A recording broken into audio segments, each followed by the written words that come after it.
हिंदी में यूपीएससी की तैयारी से संबंधित प्रोग्राम्स को देखने के लिए सब्सक्राइब करें स्टडी IQ IAS हिंदी।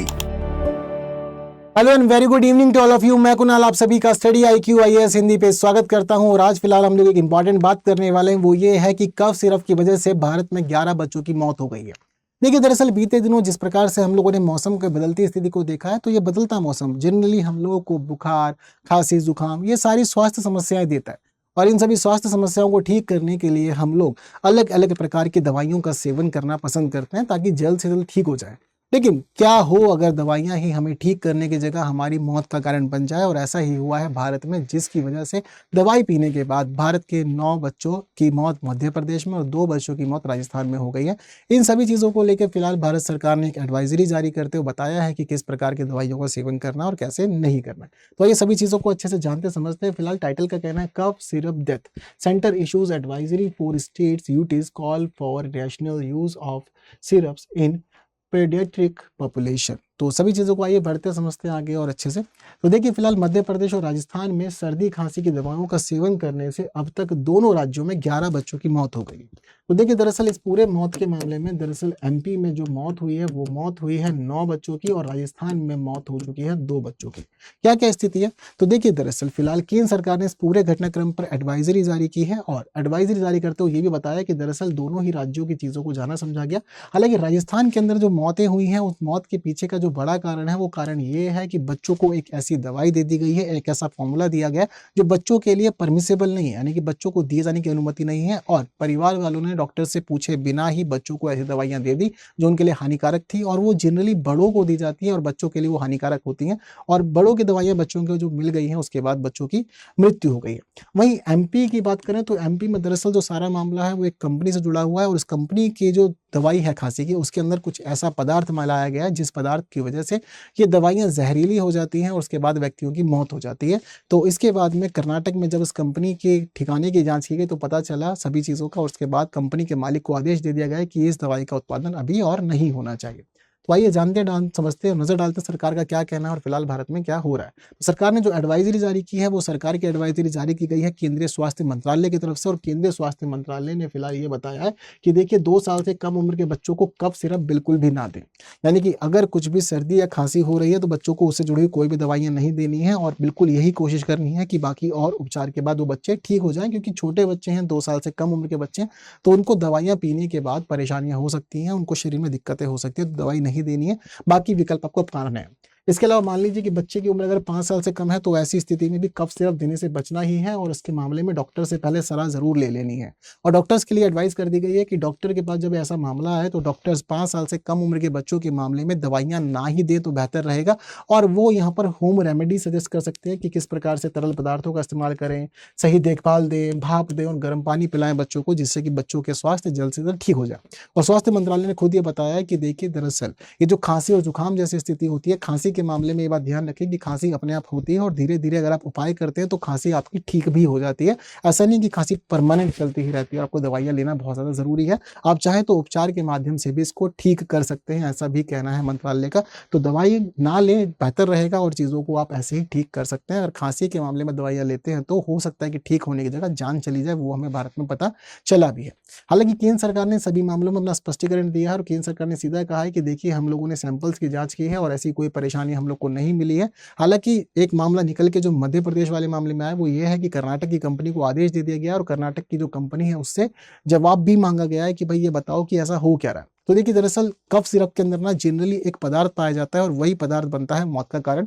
जो पदार्थ पाया जाता है उस पदार्थ को कहा जाता है डायथिलीन ग्लाइकोल या फिर एथिलीन ग्लाइकोल। अब ये दरअसल है क्या? तो देखिए, दरअसल जो डायथिलीन ग्लाइकोल या फिर जो एथिलीन ग्लाइकोल होता है, दरअसल ये एक प्रकार का पदार्थ होता है और इस पदार्थ को कहा जाता है कि ये एक रंगहीन और गंधहीन अल्कोहलिक कंपाउंड होता है।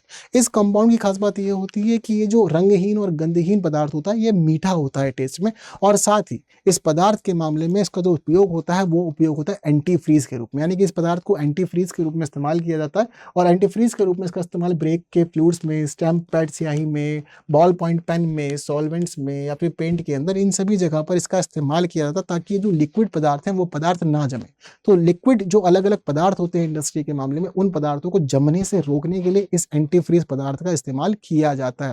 लेकिन कई बार इसका इस्तेमाल बहुत सारी कंपनियां अपनी दवाइयों में भी कर लेती है, क्योंकि कफ सिरप थोड़ा सा गाढ़ा देखने को मिलता है और वो जम जाता है, तो उसको जमने से बचाने के लिए ही इस्तेमाल इसका किया जाता है। लेकिन दरअसल ये मानवों के लिए बहुत जहरीला होता है, और अगर कोई भी व्यक्ति इसको अपने शरीर में इस्तेमाल करता है तो शरीर में जहर का काम करता है, और ये ऑक्सॉलिक एसिड या फिर ग्लाइकोलिक एसिड की तरह रिएक्ट करता है। और अगर छोटे बच्चों को इसकी 10 या 20 ml की मात्रा भी दी जाए तो बच्चों के लिए बहुत ज़्यादा घातक हो सकता है। सबसे पहले ये नर्वस सिस्टम को अफेक्ट करेगा, हार्ट अटैक को आगे बढ़ावा देगा या हार्ट को डैमेज करेगा। इसके साथ ही लास्ट में ये आपके गुर्दे तक जाएगा, किडनी तक पहुंचेगा, और किडनी के बाद में फेलियर का ये रीजन बन जाता है। ये इतना ज़्यादा खतरनाक पदार्थ होता है, इसलिए हमेशा कहा जाता है कि इसको ना मिलाया जाए। और बीते दिनों बहुत सारे मामले विदेशों से भी ऐसे आए, जैसे कि गामीबिया का मामला बहुत फेमस हुआ था, जहां पर भारतीय कंपनियों की दवाई पीने की वजह से बच्चों की मौत हो गई थी, और वहां भी खांसी के सिरप का ही मामला था, और वहां भी डायथिनॉल ग्लाइकोल या फिर एथिलीन ग्लाइकोल का मामला देखने को मिला था। तो फिलहाल भारत सरकार ये कहना है कि सारी जांच पड़ताल हो गई है, ज्यादा परेशानी वाली बात नहीं है, ऐसा कुछ नहीं मिला है। लेकिन जांच अभी तक निरंतर जारी है, और आगे भी सभी चीजों को समझने जानने का मामला आगे बढ़ता रहेगा, लेकिन सभी को परेशानी से बचाने के लिए सरकार कार्य करेगी। हालांकि शुरुआत में ये मामला निकल के आया था कि सरकारी अस्पताल की दवाइयां पीने की वजह से ऐसा हुआ है, लेकिन बाद में चीजें दूसरे रूप में सामने आई है। तो ये सारी इंपॉर्टेंट बातें आपको ध्यान रखनी है, और घर में छोटे बच्चे जो भी हैं जिसको खांसी हो रही है तो बचना है दवाइयां देने से, और बाकी जो उपाय हैं उन उपायों को, यानी कि दादी नानी के जो नुस्खे हम अपना सकते हैं उनको अपना करके ठीक होना बेहतर रहेगा। तो फिलहाल एक क्वेश्चन है आप लोग के लिए, जिसका आपको क्वेश्चन का आंसर अभी कमेंट करना है। क्वेश्चन का आंसर कमेंट करने के साथ ही आप लोगों के लिए एक इंपॉर्टेंट बात यह है कि अगर आप लोग द हिंदू न्यूज़पेपर पढ़ना चाहते हैं हिंदी में, तो रोज सुबह जुड़ सकते हैं मतलब 9 बजे, जहां न्यूज एनालिसिस होता है, एडिटोरियल डिस्कशन भी किया जाता है। और इस सारी बात के साथ आप लोग के लिए खास बात यह है कि दरअसल फिलहाल स्टडी IQ ने आप लोग के लिए एक नया बैच शुरू किया, और वो बैच शुरू हो रहा है 11 अक्टूबर से। ये फास्ट ट्रैक बैच है, यानी कि अक्टूबर महीने का बैच है, और आप लोग को ये आने वाले 6-7 महीने में ही पूरी 2026 की परीक्षा की तैयारी करा जाएगा। यानी कि इस बैच को 6-7 महीने 8 महीने लिए ऐसा डिजाइन किया गया ताकि ये लिमिटेड समय में आप लोग को पूरी तैयारी दे। 1000 से अधिक घंटे की कक्षाएं आपको इसके अंदर मिलेगी, जो कि सारी चीजें इसके फीचर्स में शामिल है। आप यहाँ देख सकते हैं 1000 से अधिक घंटे की कक्षाएं हैं, जिन कक्षाओं में आपको पूरा सिलेबस कवर होता है, आंसर राइटिंग, सीसेट और करंट अफेयर शामिल होता है। 1-to-1 मेंटरशिप की सुविधा आपको मिलती है, जो आपके लिए बेस्ट रहती है, बताया जाता है कि तैयारी कैसे करनी है। इसके अलावा स्टडी मटेरियल की टेंशन नहीं लेनी, सब कुछ अवेलेबल है। टेस्ट सीरीज भी आपको मिलेगी, और साथ ही 11,000 का कैश प्राइज मिलेगा अगर आप टॉप टेस्ट परफॉर्मर बनते हैं, और साथ ही आप लोग की पूरी फीस रिफंड भी हो जाएगी अगर आप लोगों ने प्रीलिम्स एग्जाम क्लियर किया है। तो सभी चीजें बहुत इंपॉर्टेंट है और खास है आप लोगों के लिए, जिसका आप लोग को यहाँ पर ध्यान रखना है।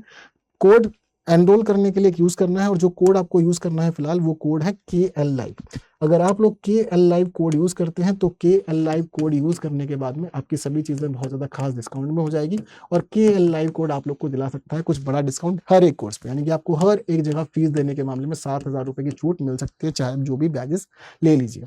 तो एनरोल कीजिए आज ही KL Live कोड से, और इसी के साथ ही आप जुड़ सकते हैं मेरे साथ अलग अलग प्लेटफॉर्म पे, टेलीग्राम, इंस्टाग्राम, फेसबुक और एक्स सभी जगह, और साथ ही QR कोड स्कैन करके पहुंच सकते हैं टेलीग्राम चैनल पे, जहाँ आपको PDF और डिस्कशन में पार्टिसिपेट करने का मौका मिलेगा, और सर्च भी कर सकते हैं इसको आप कुणाल कोटिया से। तो बस आज की वीडियो में इतना ही, जो महत्वपूर्ण बातें करनी थी वो सब अच्छे से हो गई है। उम्मीद करते हैं कि सब कुछ आपको अच्छे से क्लियर हुआ होगा। बाकी की बातें करेंगे आने वाली क्लासेस में, लेकिन तब तक फिलहाल इस वीडियो को शेयर कीजिए। जिन्होंने इसको लाइक नहीं किया, लाइक किया कोई नहीं जाएगा। और फिलहाल आज के लिए दीजिए मुझे विदा। Thank you so much. जय हिंद। हिंदी में UPSC की तैयारी से संबंधित प्रोग्राम्स को देखने के लिए सब्सक्राइब करें स्टडी IQ IAS हिंदी।